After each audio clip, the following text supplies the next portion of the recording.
यह सत्य घटना कबीर परमेश्वर द्वारा काशी बनारस के प्रसिद्ध व्यापारी श्री दामोदर सेठ और उनकी पत्नी धर्मवती के साथ की गई दिव्य लीला पर आधारित है। काशी नगरी में जन्मे दामोदर सेठ एक समृद्ध और प्रतिष्ठित व्यापारी थे। उनके पास एक विशाल जहाजी पोत था जिससे वे विदेशों में व्यापार करते थे। उनकी पत्नी धर्मवती धार्मिक स्वभाव की महिला थीं, जो परमात्मा में गहरी आस्था रखती थीं। धर्मवती, ओ धर्मवती, सुन रही हो?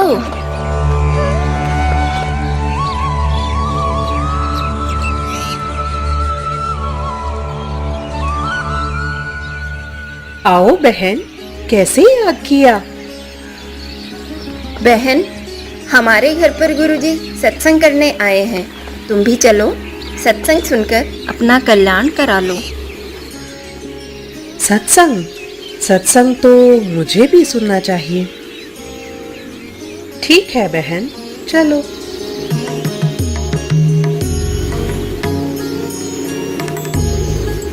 धर्मवती अपनी सहेली के साथ सत्संग स्थल की ओर निकल पड़ती है और वहां पहुंचकर सत्संग सुनने लगती है।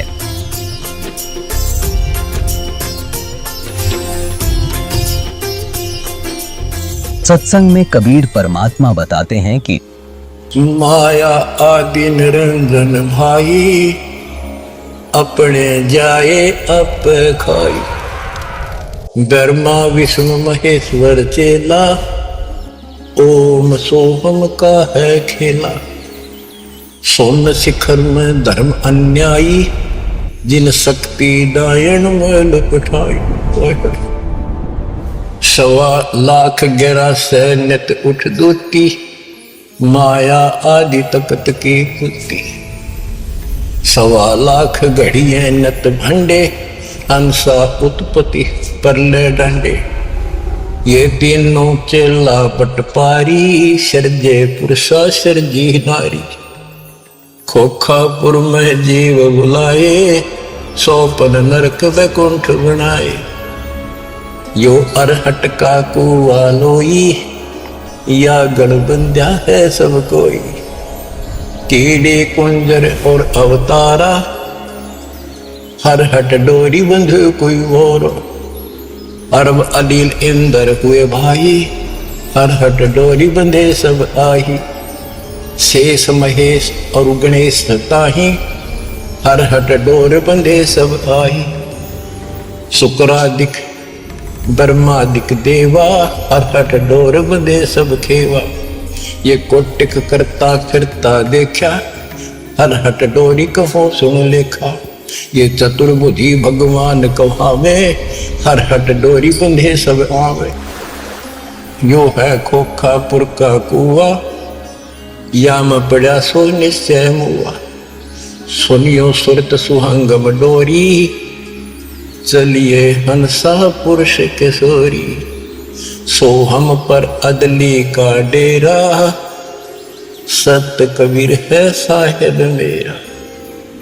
ज्ञान का राछ ध्यान की तुरिया, ऐसे सोहम धागा जुड़िया। पंड ब्रह्मंड अदली का ताना, जाका नाम कबीर दीवाना। धर्मराय मारत है बाटी, कोई हंसा पहुंचे घट घाटी। धर्मराय मारत है बाटी, कोई एक हंसा उतरे घाटी। इस बज्रपुर का खोलो ताला, चल देखो हंसा दीप हमारा। जहाँ ओंकार निरंजन नाही, ब्रह्मा विष्णु शिव नहीं जाही। जा करता नहीं जान आन भगवाना, काया माया पिंड पर। ऐसा अदली दीप हमारा, कोटि वैकुंठ रूम की लारा। शंख पदम एक पुन पर साजे, जा अदली सत्य कबीर विराजे हैं।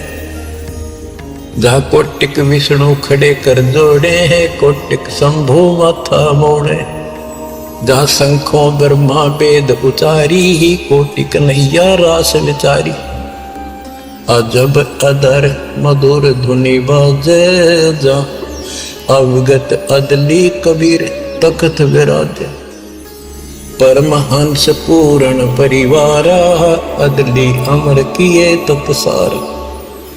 गगन मंडल में हमरी शैली ही मकर तार की झिंगी गई।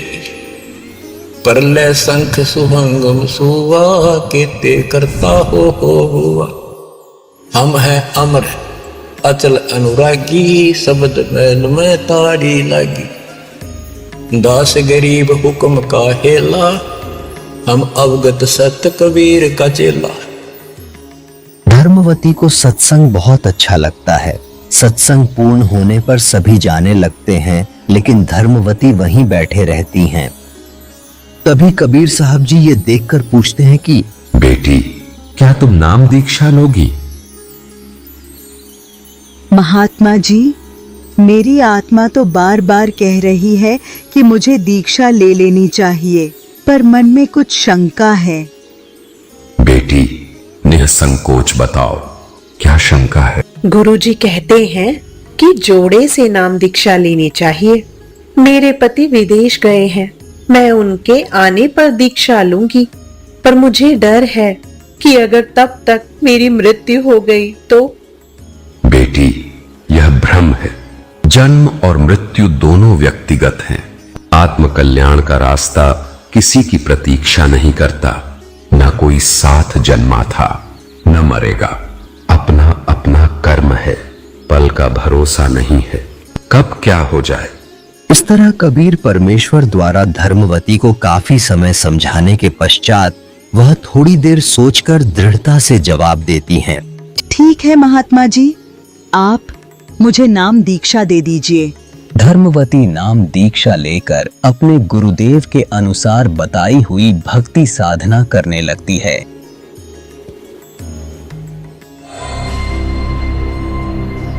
धीरे धीरे समय गुजरता है और दामोदर सेठ विदेशों से व्यापार कर अपने घर लौट आते हैं। रास्ते की थकावट के कारण वे कुछ देर आराम करने लगते हैं। तभी धर्मवती आती है।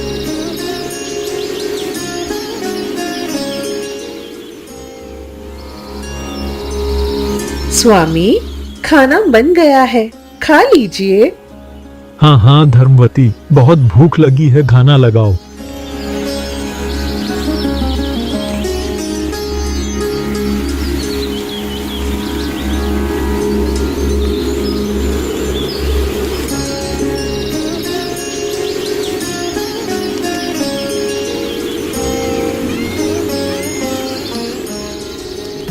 मुझे इन्हें सत्संग और दीक्षा के बारे में बता देना चाहिए।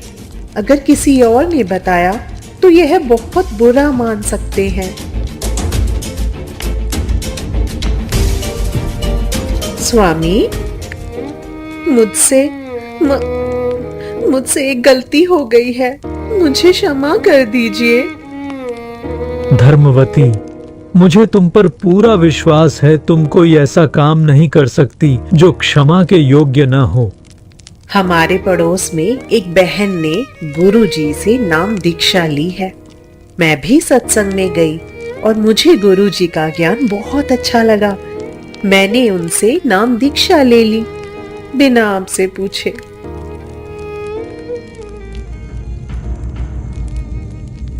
धर्मवती, तुमने बहुत अच्छा किया। भगवान की भक्ति सबसे बड़ा काम है। मैं तुमसे नाराज कैसे हो सकता हूँ? मुझे आज इन्हें सत्संग में ले जाना चाहिए। अगर इन्होंने एक बार सत्संग सुन लिया और देख लिया तो इन्हें विश्वास हो जाएगा। स्वामी, आज गुरुजी का सत्संग है, कृपया मेरे साथ चलिए। धर्मवती, मैं बहुत थका हुआ हूँ, तुम जाओ। स्वामी, रात का समय है, मैं अकेले कैसे जाऊं? मेरे साथ की सारी सहेलियां चली गई हैं। आप पीछे बैठ जाइए, अगर नींद आए तो सो जाना। गुरुजी कुछ नहीं कहेंगे। ठीक है।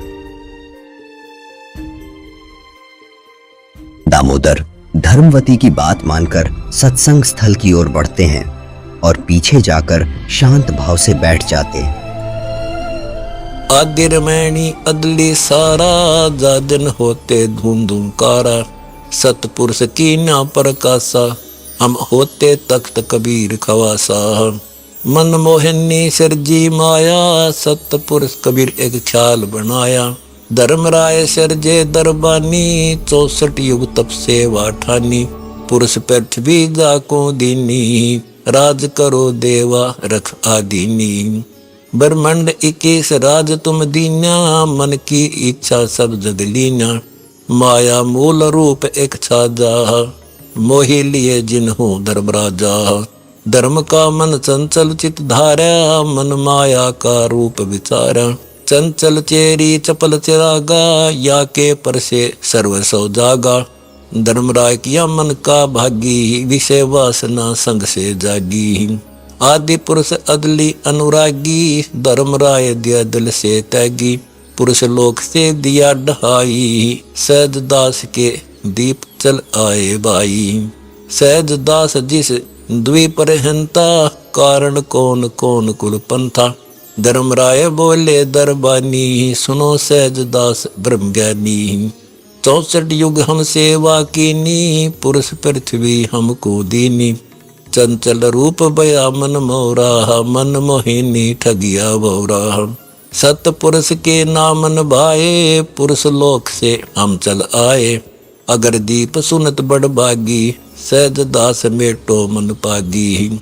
बोले सहज दास दिलदानी, हम तो चाकर सत सैदानी। सतपुरुष से अर्ज गुजारूं, जब तुमरा भी मान उतारूं। सहज दास को किया पियाना, सत्यलोक लिया परवाना। सतपुरुष साहेब सर्वंगी, अवगत अदली अचल अभंगी। धर्मराय तुमरा दरबानी, अगर दीप चल गए परानी। कौन हुक्म करी अर्ज आवाजा, कहाँ पठाऊं उस धर्मराजा। बही आवाज अदली एक साचा, विषय लोक जाति नो बाचा। सहज विमान चले अधिकाई, छिन में अपने द्वीप चल आई। हम तो अर्ज करी अनुरागी, तुम विषय लोक जाओ बड़ भागी। धर्मराय के चले विमाना, मान सरोवर आए प्राणा।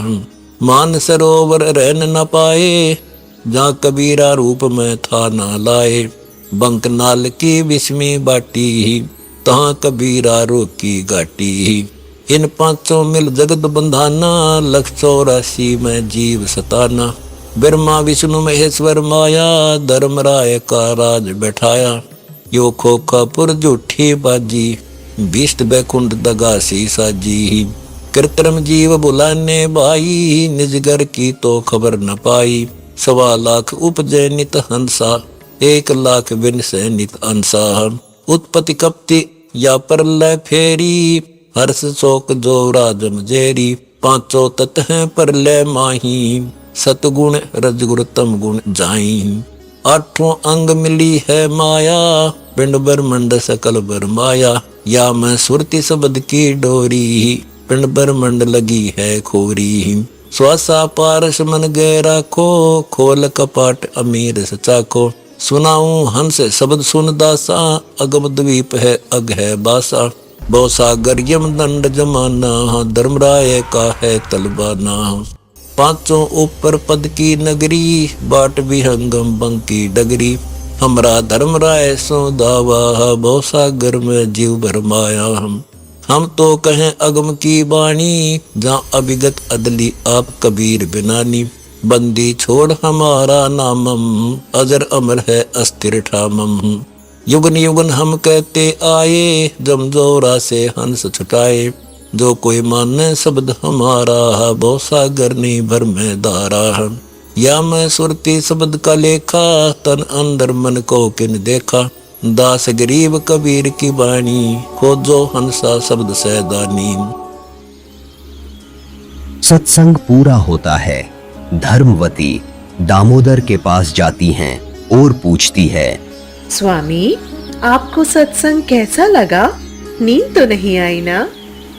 धर्मवती, नींद कैसी? मुझे तो नाम दीक्षा लेनी है। क्या गुरुजी मुझे दीक्षा देंगे? हाँ स्वामी, गुरुजी सबको नाम दीक्षा देते हैं। दामोदर सेठ परमात्मा के पास आके हाथ जोड़कर बैठ जाता है और नाम दीक्षा देने की प्रार्थना करता है। सुनो लाला जी, आप देवताओं के पुजारी हैं। नाम दीक्षा लेने के बाद आपको अन्य उपासनाएं त्यागनी होगी। जैसे मैं बताऊं उसी प्रकार देवताओं की साधना करनी होगी। यह नियम है। क्या आप इसके लिए तैयार हैं? हे परमात्मा, मैं एक बनिया हूँ और सौदा करना अच्छे से जानता हूँ। जो ज्ञान आपने मुझे दिया है वह इस पृथ्वी पर कहीं और नहीं मिल सकता। अब मैं निर्णय कर चुका हूँ। आप मेरे गुरु हैं और मैं आपका चेला। मुझे दीक्षा दीजिए। मैं हर परिणाम सहने को तैयार हूँ। आप मेरे साथ रहिए। जो होगा देखा जाएगा। सेठ जी, मैं तो केवल एक धानक हूं और आप ठहरे लाला जी सेठ। आपकी बिरादरी आपको धिक्कारेगी। क्या आप यह अपमान सह पाएंगे? हे परमात्मा, मुझे किसी अपमान की परवाह नहीं है। मुझे आपके ज्ञान पर पूर्ण विश्वास है। मुझे दीक्षा दीजिए। जो कुछ भी होगा मैं सहने के लिए तैयार हूँ। इस प्रकार दामोदर सेठ अपने कबीर परमेश्वर से नाम दीक्षा प्राप्त कर उनके द्वारा दी गई भक्ति साधना करने लगते हैं और कुछ समय बाद अपने व्यापार के सिलसिले में वे फिर से जहाज से विदेश जाने की तैयारी करने लगते हैं।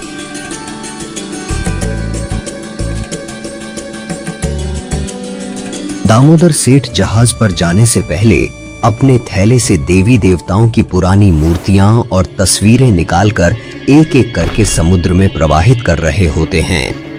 थोड़ी दूरी पर उनके दो साथी व्यापारी यह दृश्य देखकर चौंक जाते हैं। अरे ये देखो, दामोदर सेठ देवी देवताओं की मूर्तियां समुद्र में डाल रहे हैं। चलो बाकी लोगों को बताते हैं।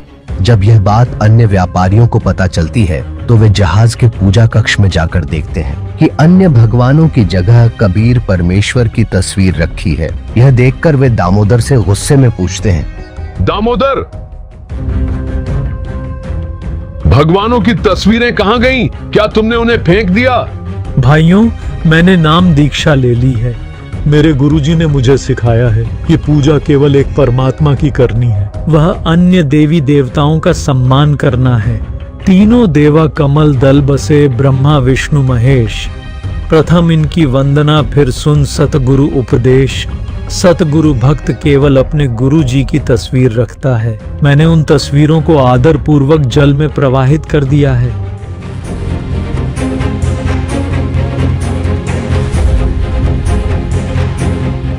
तूने क्या कर दिया? यह तो जुल्म है। तेरे साथ कुछ अनहोनी होगी। तूने देवी देवताओं को छोड़कर अपना नाश कर लिया है। भाइयों, मेरे गुरुजी देवताओं को छुड़वाते नहीं हैं, बल्कि उनकी सत्य साधना बताते हैं। मूर्ति पूजा को मना करते हैं। आप अपनी पूजा करो, मैं अपनी पूजा करूंगा। मुझे मेरे रास्ते पर चलने दो और परेशान मत करो।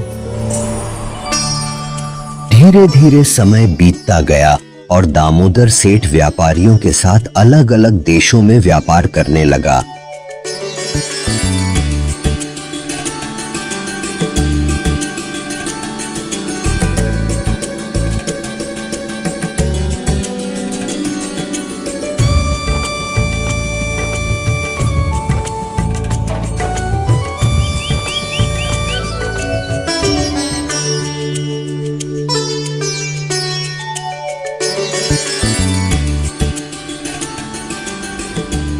दामोदर सेठ अपने गुरु कबीर साहिब जी के बताए अनुसार भक्ति साधना करते रहते थे, जिसे देखकर अक्सर दामोदर के साथी कहते थे,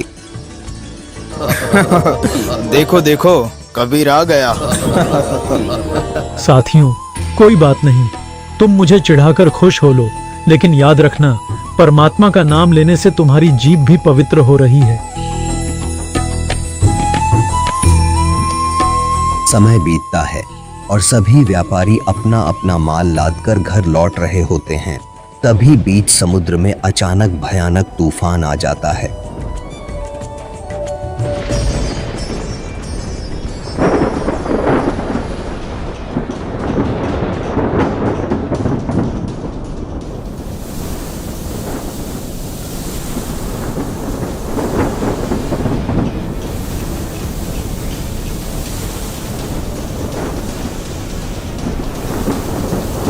तूफान आया है, तूफान! संभालो भाई संभालो, पाल खोल दो, पाल खोल दो।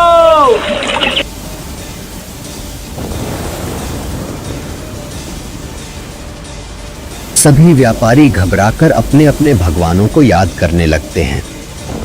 तूफान आया है, तूफान! संभालो भाई संभालो।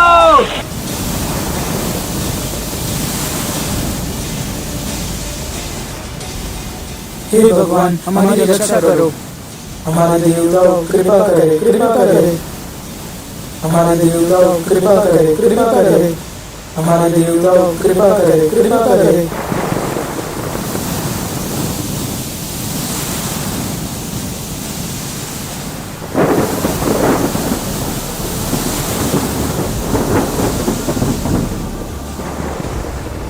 धीरे धीरे तूफान और तेज होता जाता है और जहाज डूबने लगता है।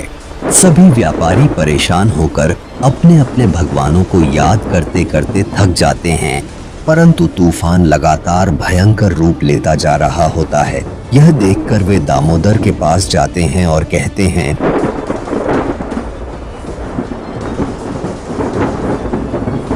दामोदर भाई, सुना है सतगुरु के भगत की परमात्मा अवश्य सुनता है।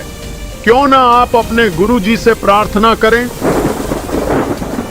भाइयों, मेरे गुरुजी तो गरीब से है। आप सभी के देवता इतने ताकतवर हैं, जब आप बचोगे तो मैं भी बच जाऊंगा। भाई कहते हैं सदगुरु के भगत की परमात्मा अवश्य सुनता है, आप याद करो। ठीक है भाइयों, पर आप सभी बैठ जाइए, फिर यह मत कहना कि हमारे देवताओं ने बचाया। भाई बैठा नहीं जाता, जान गले में अटकी है, तो अर्ज कर ले, हम कुछ नहीं कहेंगे।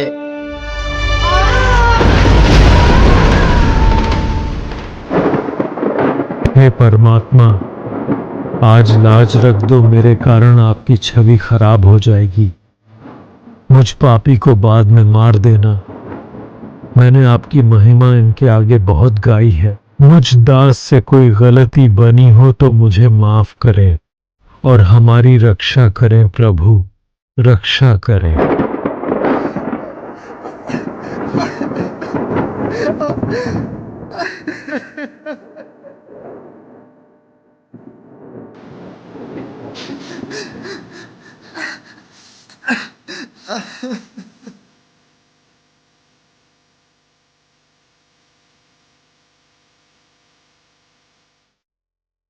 दामोदर सेठ के हुए थे अकाज, अर्ज करी डूबता देख जहाज। दामोदर सेठ के हुए थे अकाज, अर्ज करी डूबता देख जहाज। लाज मेरी रखियो ग्रीव नवाज, समुद्र से पार लंघाने वाले। लाज मेरी रखियो ग्रीव नवाज, समुद्र से पार लंघाने वाले।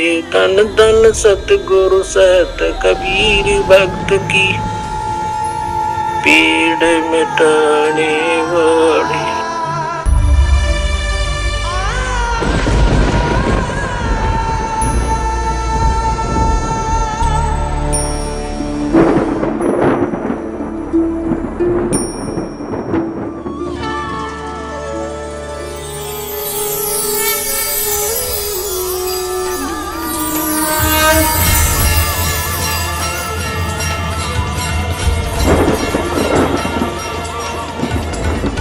दूसरी ओर सत्संग स्थल पर परमात्मा सत्संग फरमा रहे थे।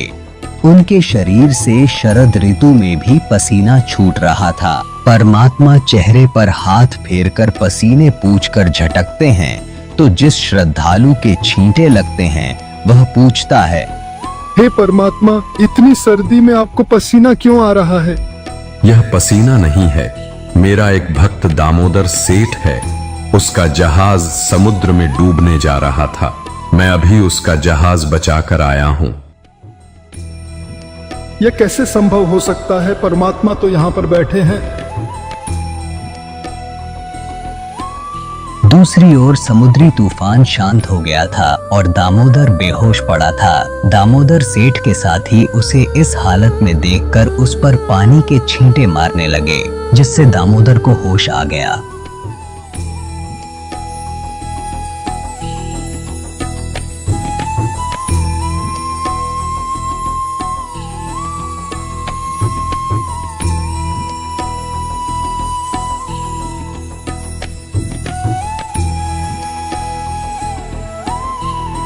दामोदर, हमें माफ कर दो, हमसे गलती हो गई भाई। दामोदर सेठ की जय, दामोदर सेठ की जय। भाइयों, मेरी नहीं मेरे गुरुदेव की जय। उनके जयकारे लगाओ। यह सब उन्हीं की कृपा से हुआ है। मैं तो एक तुच्छ जीव हूँ। दामोदर के सभी साथी दामोदर से माफी मांगने लगे। बहुत बड़ी गलती हो गई हमसे। हमने भगवान को नहीं पहचाना। कबीर प्रभु की बात हमने नहीं मानी। कबीर प्रभु की जय, कबीर प्रभु की जय।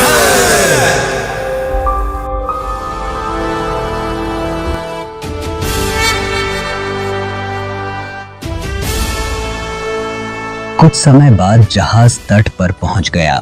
सभी व्यापारी दामोदर को अपने कंधों पर बिठाकर जयकारे लगाने लगे। कबीर प्रभु की जय, कबीर प्रभु की जय।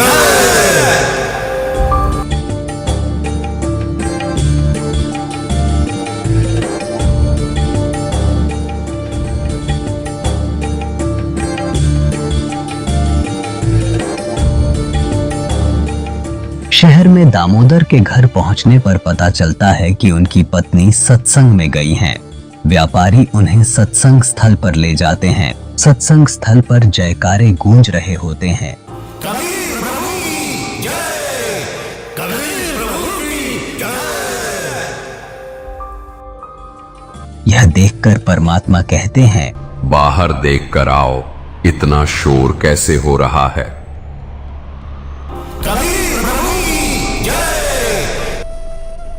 परमात्मा बाहर दामोदर सेठ और उनके साथी आपका दर्शन करना चाहते हैं। उन्हें अंदर बुला लो।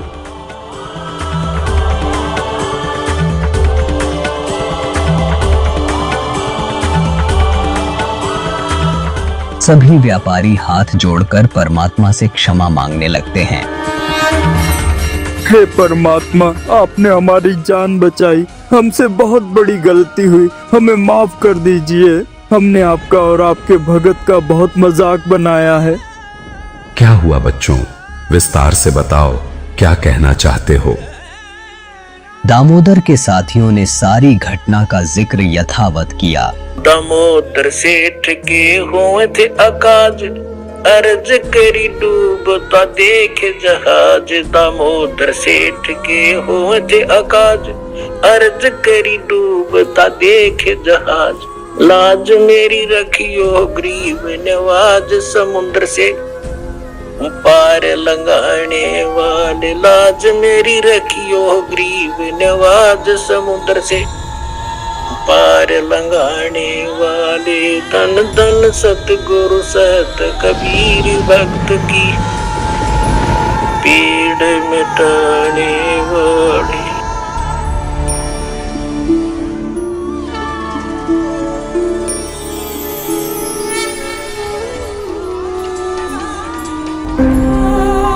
कबीर प्रभु, हमको माफ करना, हमने आपको पहचाना नहीं। जिसे सुनकर परमात्मा ने कहा, बच्चों, मैं ही वहां गया था, मैंने ही तुम्हारी रक्षा की। यह आपका सौभाग्य है कि आपने सत्य को पहचाना। अब नाम दीक्षा लो और अपने जीवन को सार्थक बनाओ। सारे श्रद्धालु दामोदर और सभी सेठों की बातें ध्यानपूर्वक सुनते हैं, और जिन्होंने परमात्मा के बारे में सोचा था कि परमात्मा ऐसा कैसे कर सकते हैं, वह तो हमें यहाँ पर सत्संग सुना रहे हैं और कह रहे हैं कि दामोदर सेठ का जहाज निकाल कर आए हैं। उनको भी अपनी गलती का एहसास हुआ और उन्होंने भी परमात्मा से माफी मांगी। हे परमात्मा, हमने आपके ऊपर अविश्वास दिखाया, हम नीचों को भी माफ कर दो दाता। अंत में दामोदर सेठ के सभी साथी परमात्मा से नाम दीक्षा लेते हैं और अपना कल्याण कराते हैं। कबीर प्रभु की जय, कबीर प्रभु की जय। दर्शकों, यह 2D एनिमेशन वीडियो संत रामपाल जी महाराज के सत्संग प्रवचनों का अंश मात्र है। संपूर्ण आध्यात्मिक ज्ञान प्राप्त करने के लिए अवश्य सुनिए संत रामपाल जी महाराज के मंगल प्रवचन। संत रामपाल जी महाराज के मंगल प्रवचन सुनने के लिए आज ही प्ले स्टोर से डाउनलोड करें संत रामपाल जी महाराज ऐप और सब्सक्राइब करें हमारा YouTube चैनल संत रामपाल जी महाराज।